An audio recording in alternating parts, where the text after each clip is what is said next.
everybody. Welcome to this week's episode of Topical English Vocabulary with me, Teacher Tiffany. In this week's episode, we are going to dive deeper into artificial intelligence in everyday life. This is a topic that is sweeping the world, and it's something that you as an English learner need to be able to speak about with confidence. So in this lesson, I'm going to give you 5 terms to help you speak with confidence. Are you ready?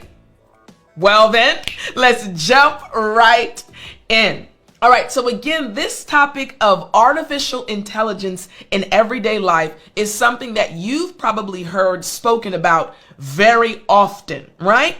The first term I need to have you understand is personal assistant. Good. Again, personal assistant. Excellent. I want you to repeat after me one more time. Personal assistant.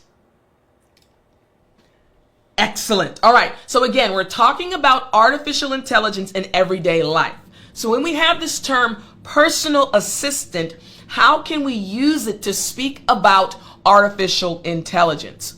Well, first we need to look at the definition, all right? So personal assistant, this literally just refers to an AI or artificial intelligence driven tool or application designed to help manage tasks, schedule appointments, and provide information, often through voice commands. We call this a personal assistant when we're speaking about AI. Now, you can have a human being who happens to be your personal assistant, but remember, we are speaking about this topic of artificial intelligence in everyday life. So when I say personal assistant, speaking about AI, I could be referring to, let's say, Bixby if you're an Android user, or Google Voice, or for those that are iPhone users, you can say, hey Siri. Hopefully I didn't start your Siri application. But a personal assistant, again, helping you organize things, helping you get needed information. This is what an assistant is. This is what personal assistant refers to. Make sense? Yes, you got it. You're so smart. So I want us to check out these example sentences. Here's the first one. Virtual personal assistants like Siri and Alexa help users with tasks such as setting reminders and answering questions. It's funny, yesterday, true story, I was at my parents' house, and we were having dinner because it was Thanksgiving. At the time of this recording, yesterday was Thanksgiving. And my mom and I were talking about Alexa, and one of their close friends didn't like the sound Alexa was making, didn't like her pronunciation, so they changed Alexa to have a different voice. Again, personal assistants like Alexa, virtual personal assistants, are very popular nowadays. So we were laughing because their friend actually turned it into a man, had a man's voice because she didn't want Alexa anymore, right? So makes sense, right? So let's keep going to the next sentence. She relies on her personal assistant app to organize her daily schedule and send reminders for important events. People use these personal assistants, virtual personal assistants, a lot to set reminders so that way they won't forget their events or their meetings or different things they have to do. And finally, the personal assistant's voice recognition capabilities make it easy to interact with and manage various tasks hands-free. You got it? Excellent. All right, so again, our first term is personal assistant. Great job. All right, now we're moving to our next term. Again, we're speaking about this topic of artificial intelligence in everyday life. And our second term that we're going to go over is predictive analytics. I know, don't worry, I got you. Predictive analytics. Good. One more time after me, and then we'll go deeper. Predictive analytics. Excellent. Now let's go deeper, word by word. For this term, predictive. Excellent. The second word, analytics. Great job. Now the entire word, the entire term, both words together. Predictive analytics. Excellent. All right. So we have this term, predictive analytics. Again, we're speaking about artificial intelligence in everyday life.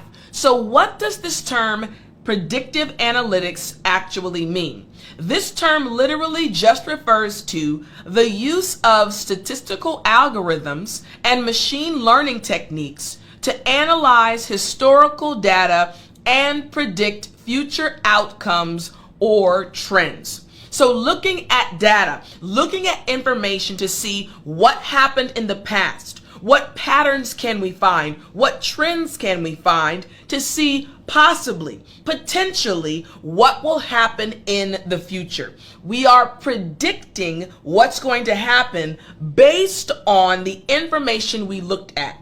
We're analyzing data, analyzing information. Predictive analytics. Yes, you got it. Excellent. All right. So let's check out these example sentences using this term.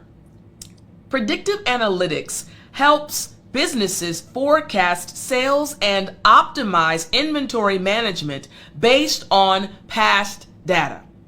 Continuing. The app uses predictive analytics to recommend products that you are likely to buy based on your purchase history. This happens all the time to me. I'm going to be honest with you. I love Amazon. I enjoy going on my phone to the Amazon app, finding exactly what I need, hitting add to cart, and hitting buy. All from the comfort of my bed. All from the comfort of my couch. All from the comfort of my seat. Why? Because it's very convenient.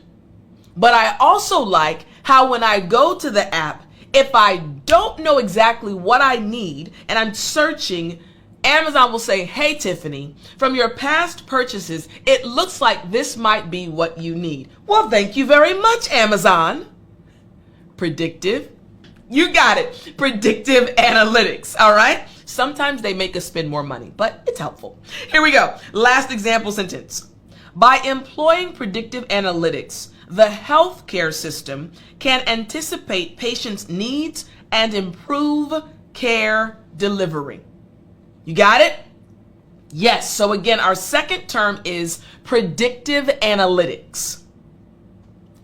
Excellent. All right. Now it's time for us to go to the third term. Again, we're looking at artificial intelligence in real life and everyday life and seeing that it is something that we are surrounded by. So our third term that we're going to look at is natural language processing. All right. And I'll give you the acronym. Natural language processing. I want you to repeat after me. Natural language processing. Good. Now, the acronym for this is literally NLP. All right. So again, I want you to repeat after me. Natural language processing. Good. Last time after me. Natural language processing.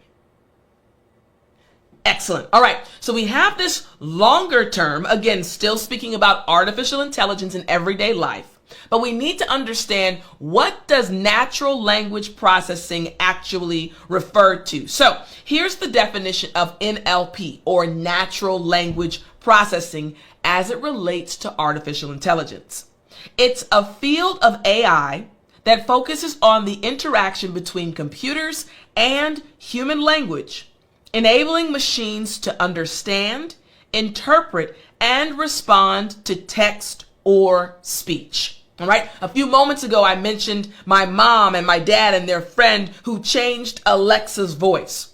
My mom and dad's friend used her speech, her voice, to affect Alexa, to control Alexa.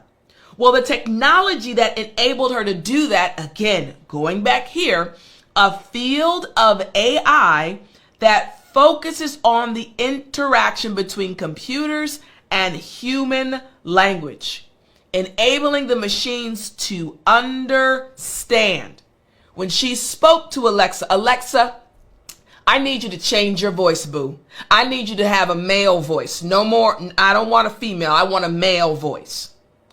The technology that was needed to help the computer understand what she was saying is all a part of the natural language processing, a field of AI that focuses on this. Make sense? Yes, you got it. All right, here's the first example sentence. Natural language processing is used in translation services to convert text from one language to another. Next, the voice-activated assistant relies on NLP to understand and respond to user commands effectively. And finally, advances in NLP have improved the accuracy of sentiment analysis in customer feedback and social media. You got it? Yes. So once again, our third term is natural language processing, or NLP. Great job. All right, so now we have these three important terms, and it's time for us to move to our fourth term. But before we get there, don't forget, if you want to receive every day from Sunday to Friday new English vocabulary based on topics sent to you via email, all you have to do for free, go to www.dailyenglishvocabulary.com. You can get these emails totally for free sent to you in your inbox, and every day improve your English. The words that I'm teaching you today actually come from an email that I sent out to more than 40,000 individuals around the world. So join us and keep learning. Here's the fourth term we're going to look at about this topic. The term is facial recognition. Good. Again, facial recognition. Good job. I'm going to actually write this over again. It's a little bit small on the screen for those that are watching. Again, facial recognition. Good. Excellent. Last time after me. Facial recognition. Excellent. Very good. All right. So we have this fourth term, facial recognition. What does this refer to? You're probably guessing right now. You might have heard this term before, but facial recognition literally just refers to a biometric technology that uses AI to identify or verify individuals by analyzing facial features and patterns. So, as your English teacher, my goal is to help you speak English fluently and with confidence. I understand the importance of proper pronunciation. I also understand the importance of body language, facial expressions. So when I'm teaching you, my facial expressions change very often. If you're watching the video, you can see right now that my facial expressions are changing a lot. So what happens is the computer, AI, needs to be able to recognize how I'm feeling by looking at my face. Tiffany, okay, the left corner of her mouth went up. I'm seeing more of her teeth. She must be happy. She must be smiling. So again, we're speaking about facial recognition. AI analyzes someone's facial expression to see how they're feeling. Make sense?